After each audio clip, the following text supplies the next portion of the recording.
Hello, Himanee. Welcome to our Hi, session. How are you? I am good. I'm good. Thank you. How are you? I'm good. I'm good. I would just like to give you a warm welcome and a big thank you for taking out time from your precious schedule and doing this live session with us. And now, before we dig into the actual session, could you please tell our viewers a little bit more about yourself? For sure. So I'm a school psychologist working with an I teach NGO for past 4 years. I work closely with the students from grade 8 to 10 to help them in building social emotional learnings. At the same time, in one-on-one counseling. And I work with teachers, I train them, I coach them in managing the behavior of students having hyperactivity or having anxiety in the classroom itself. So, yeah, that's it about me. Okay. And that's an amazing introduction. And I hope that all our viewers today are very interested and excited to have this session with you. And we're looking forward to learning a lot from you about this topic since you have a specialty in this topic. So before we proceed, I will be the one who will be hosting the session today. And I will be hosting this on behalf of Mind Deficient. So I am an intern working at Mind Deficient for over a year now. So I will be the one who will be taking this forward. I myself am a psychology student who is pursuing her master's in psychology, clinical psychology to be specific. So I think without wasting any more time, let's get started. So Himanshi, Absolutely. so like first thing Himanshi that we wanted to ask was, we often see that when it comes to adolescence, we often see that we have parents or we have adults telling them that or even shows and movies promoting that you should stay away from the toxic friend circle, you should stay away from the toxic relationships. I mean, Instagram today is filled with posts about what is a toxic relationship and how you can identify and avoid it. Why do you feel that this message is important for adolescents mostly? Like, why are we telling them to do this? Why are they more susceptible to this than any other population? So where does this come from?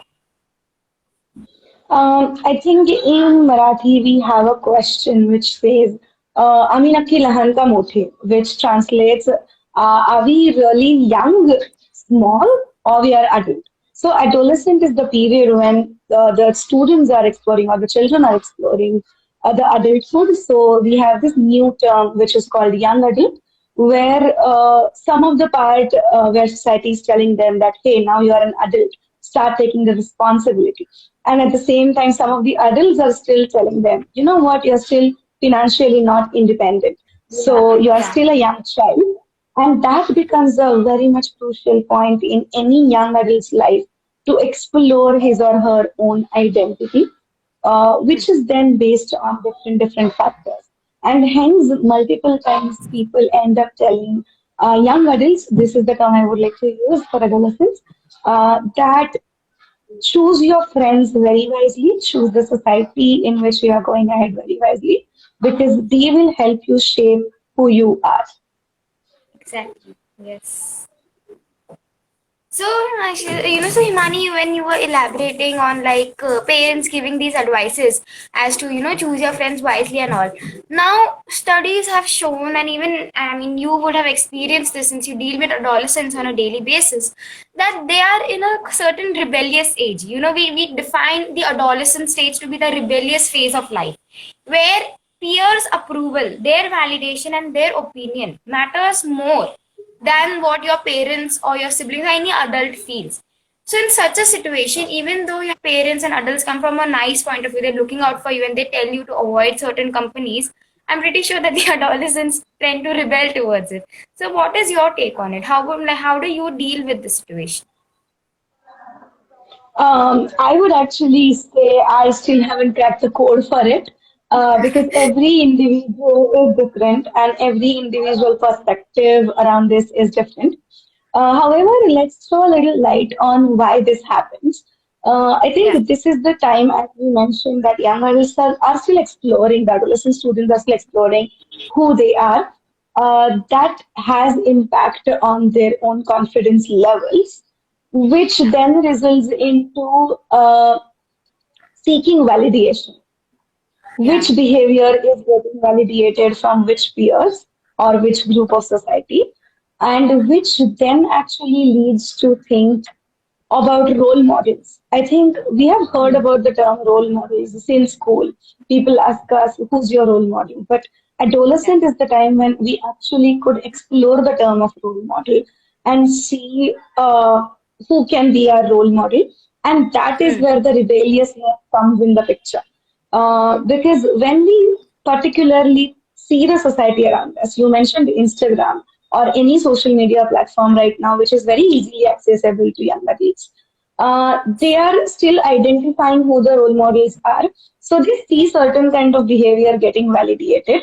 And when they themselves start behaving in that particular manner, and they don't seek that validation from society, but they see their role models seeking validation from society, they start Yeah. rebelling. They start seeing that, hey, if the particular person is getting that validation, why not? The simplest example, I think, as I mentioned, I work with the students from grade 8 to 10, and Okay. majority of them come from an underprivileged background. And so for them, many of them are first generation learners. And what happens with them is having a mobile phone is not a necessity for them, it is a luxury. Uh-huh. But because they are seeing a population around them having mobile phones easily accessible, when their own parents say that I don't have 15,000 to spend on a mobile phone, Hmm. that time they start rebelling and saying, आप मुझे ऐसे कैसे बोल सकते हो? How can you deny something which is my right? This is an extreme example. I think the basic and simplest example is wearing new clothes every time going out. I think as a young adult, I have also faced that phase where I was like, नहीं मुझे हर बार नए कपड़े चाहिए. And that is where the point comes in of like the spark goes in between the parents and the children, and the distance starts coming into the rebelliousness increases. So yeah, I totally relate with you when it comes to rebellion because I can remember my rebellious years where I would wear a cloth one time and then I would be like, you know what? No, I've already worn this at this occasion. I cannot definitely repeat the clothes. So I know that that can be a big tiff that would take place the entire day. I wouldn't talk to my mom and that entire thing would happen. However, Himani, the thing is that whenever these kind of situations take place, and when we as adolescents, when they would compare or they would rebel against their parents about, not their what they feel the needs or basically we know our luxuries not being fulfilled, they tend to get rebellious and the parents usually respond by saying that हमारे time पे तो इतना भी नहीं था our parents were not even in a position to do this for us now as you being a current member who is working and contributing to the field and working on this issue now with over the years psychology has progressed and developed in such an extent that now we have more awareness about why adolescents behave the way they do, why is it that parents behave the way they do, what is the actual human psyche going behind it. So based on this they try to come up with certain interventions. That's what I've observed in a lot of psychologists and school workers who are trying to social workers who are trying to come up with various interventions. So, you being in this field and working towards this, is there any specific intervention or certain kind of behavioral model or activity that you practice with your students whenever they are feeling this or whenever they come to you with an issue like this? Okay. Yeah, I think again, I will just go back and reiterate the fact that no, there is no certain model to it because every individual is unique and every intervention looks unique. However, if we have to think of, say, steps one, two, and three, what I would like to go ahead usually with these students is one, or even I recommend this to the parents, is one, validating the emotion. I think you are a student of psychology, so you understand this terminology, but I'll just elaborate it a little for our audience today. Is not dismissing and saying that हमारे time पे तो ये नहीं था, आपको ये कैसे अभी जरूरत है? Instead, understanding and saying that, let's take the clothes example. Hey, you know what? I understand that you need different clothes because it will create a different look for you every single occasion. But can you tell me why you need that? So first you acknowledge that yes, there can be a need, And then the second step is, but why? Tell me more about it, which will help a parent or an educator or a social worker to understand what is the line of thinking in that particular child's head right now. Then those Yeah. lines can lead to different segments, I would say. It can be just the need of looking different. It can be the Yeah. need of, hey, people will think that I am rich because I wear different clothes all the time. It can Yeah. simply be that I want to look beautiful, and for me to look beautiful, I need different clothes every time. There can be a number of answers. So the first is validating those emotions. Second is understanding why that need or that emotion is coming in. And then the third one is once we understand what is the line of thinking for that particular child, actually going and addressing it.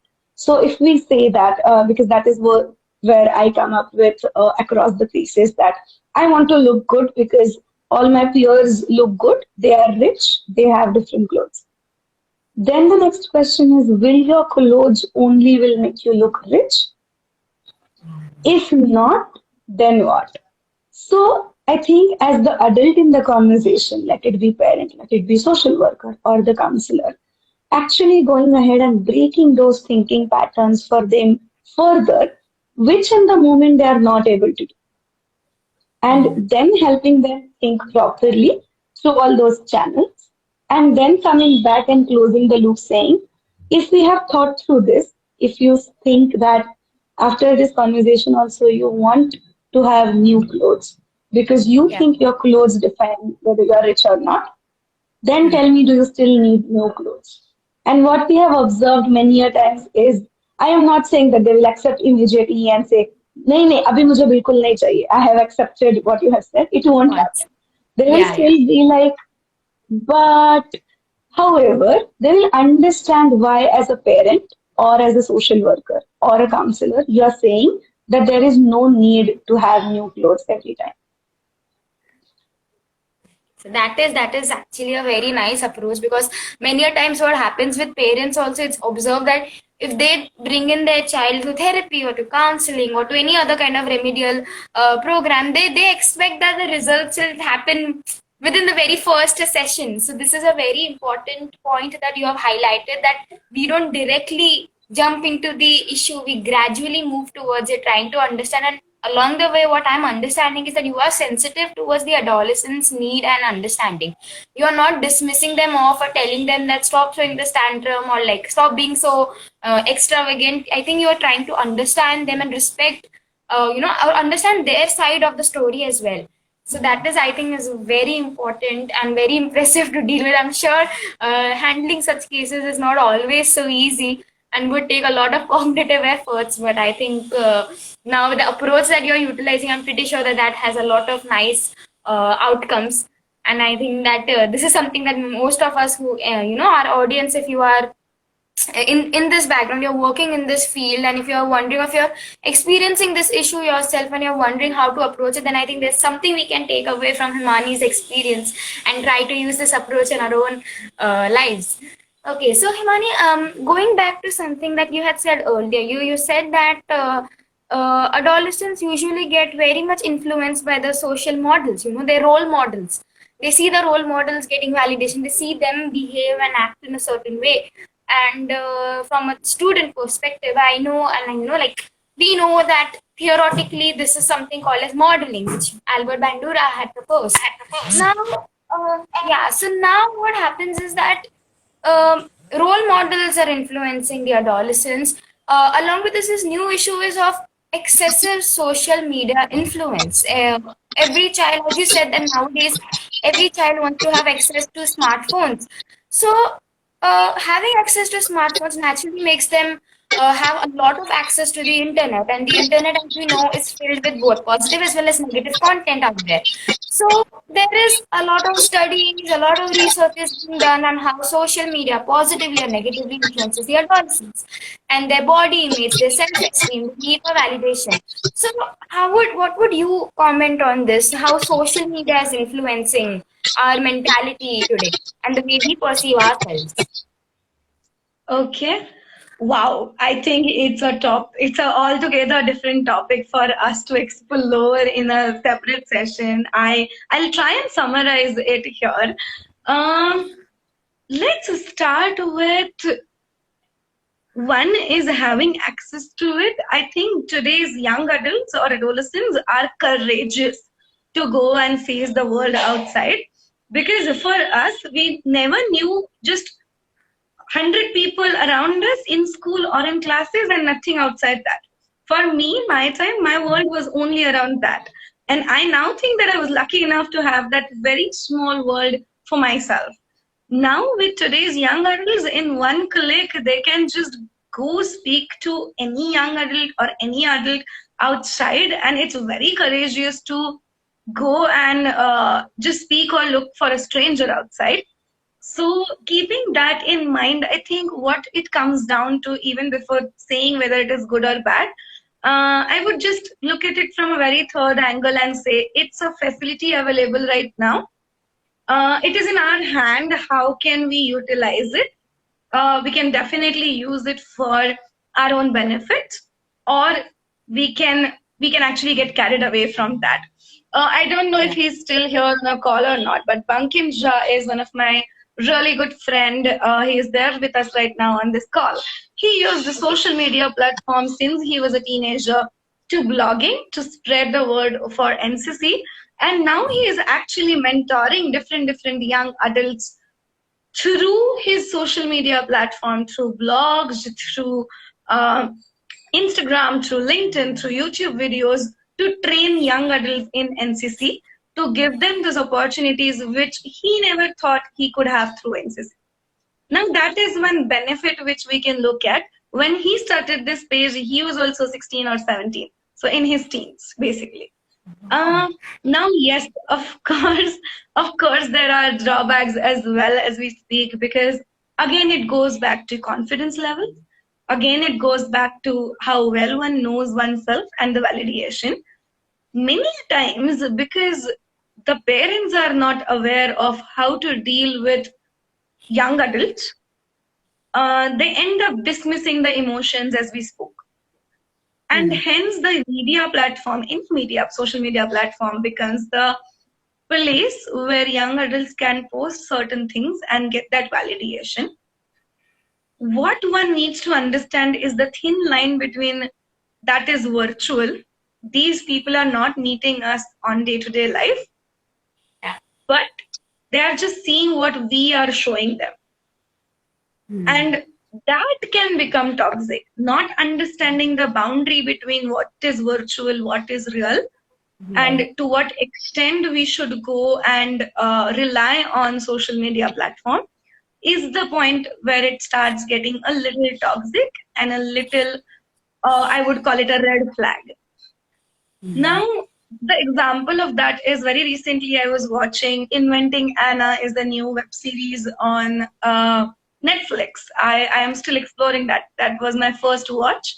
But when I saw that, I could relate it with my own cases at school and see how many, and you will be surprised. I was surprised when I got to know this.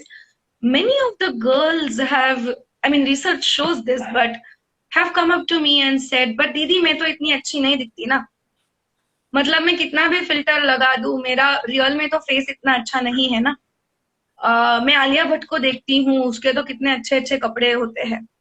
And I actually had to make these children sit down and tell them the difference between an actor, an influencer, a social media critic, and a real life person, and what all goes behind this social media. That was one.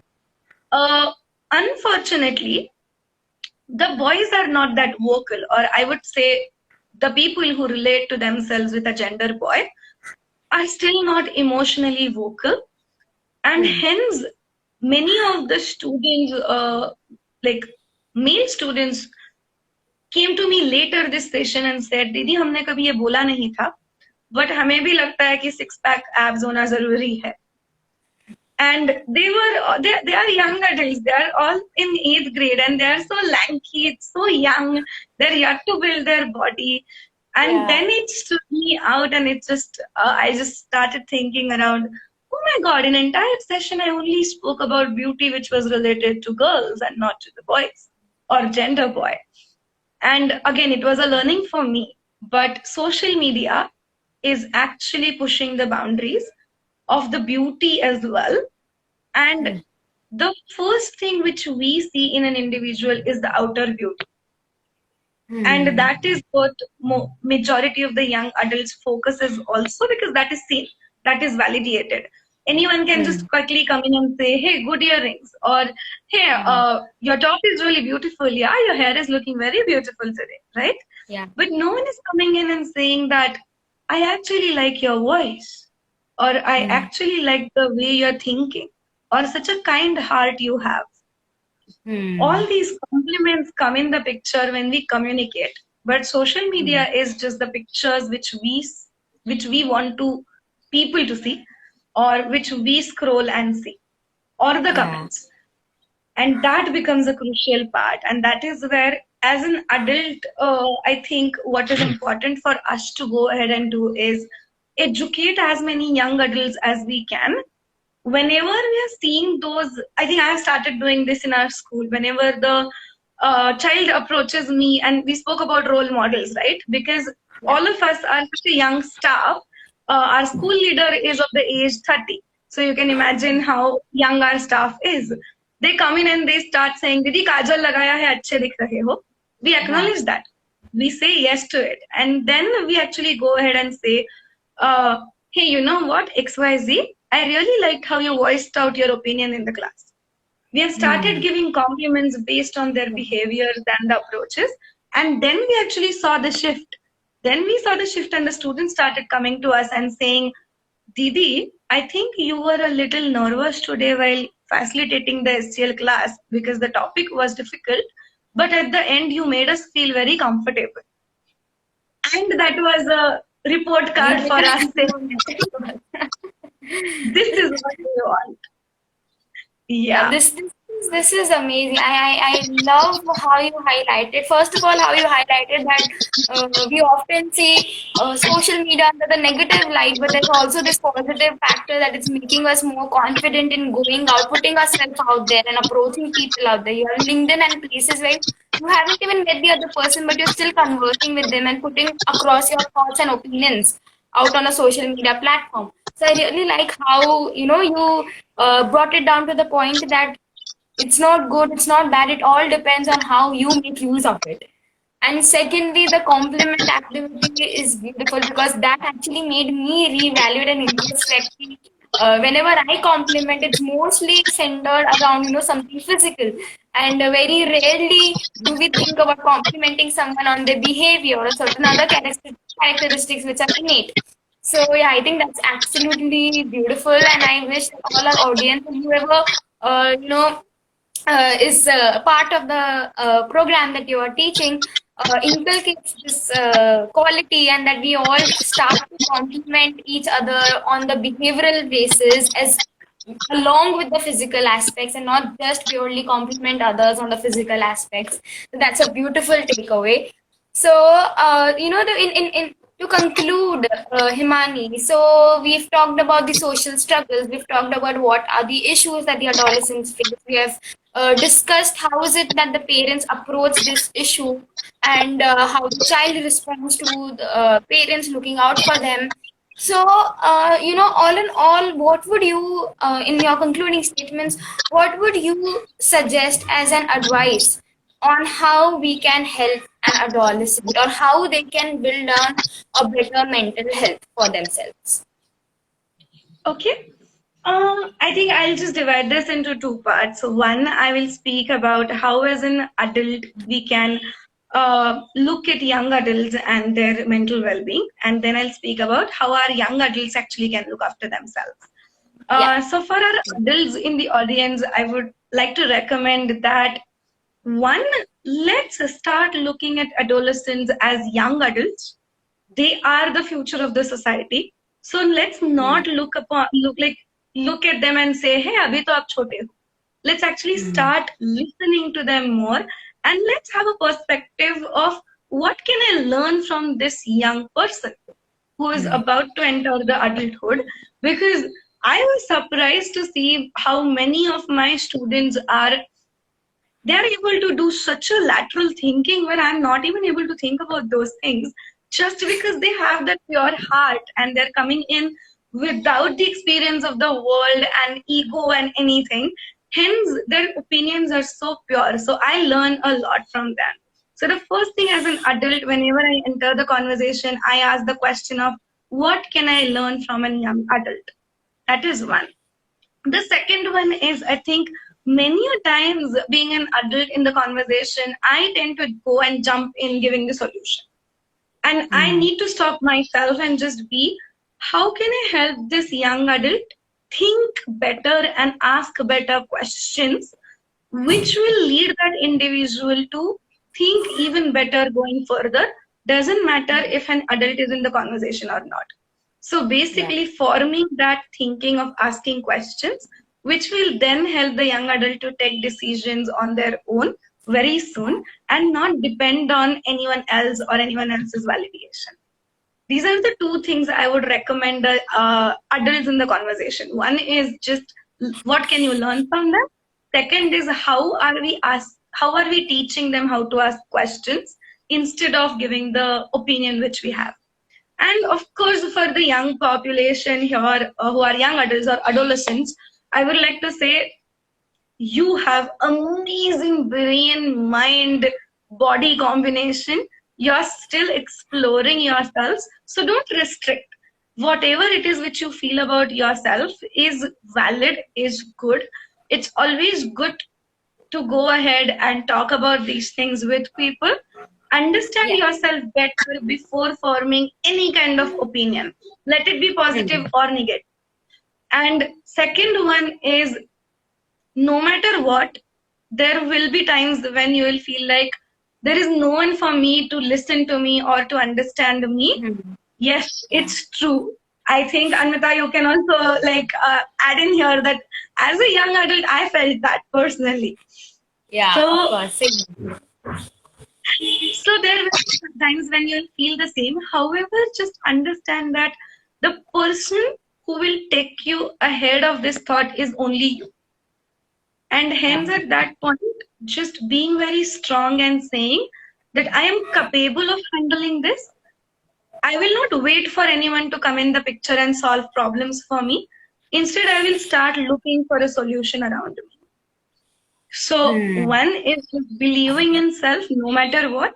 And second is finding solutions to the problems on your own in the beginning if you don't have anyone. Because once you start doing that, you will start communicating this with other people around you. They will understand your problems better. And you never know who might listen to you and help you in solving that problem. So yeah, Absolutely, absolutely. I totally agree with you, Himanee. These come from my personal experiences as well, because I was an adolescent not long ago, and I had gone through this entire turmoil, and I used to have the same things that nobody understands me, nobody listens to me, and all. But these are really great strategies, and I love how you point out that with the way the world is moving forward, we have CEOs of companies who are as young as 25 years old. That's how the world has transformed. So telling the adolescent that, oh no, you are a bacha, you are chota, it's okay, rehne do, is not really the way to go about it. The way you are acknowledging and respecting them as adults and independent individuals, respecting the fact that they have their own opinions, they have their own decision making. And I think that's really nice. And the sooner we accept it and acknowledge it, the sooner can they start transforming into really healthy individuals. So I really love that point, and how we often have this tendency to give suggestions and advices. We jump right into it, but we need to make them come up with certain advices and solutions for themselves. So I really, really love this approach, and this is something that I will also personally use with myself, and in the future when I start counseling, when I have my own batch of students and clients, this is something, a message that I'm going to take forward with me, and an approach that I will use with them, all thanks to you. So I think that is all about it.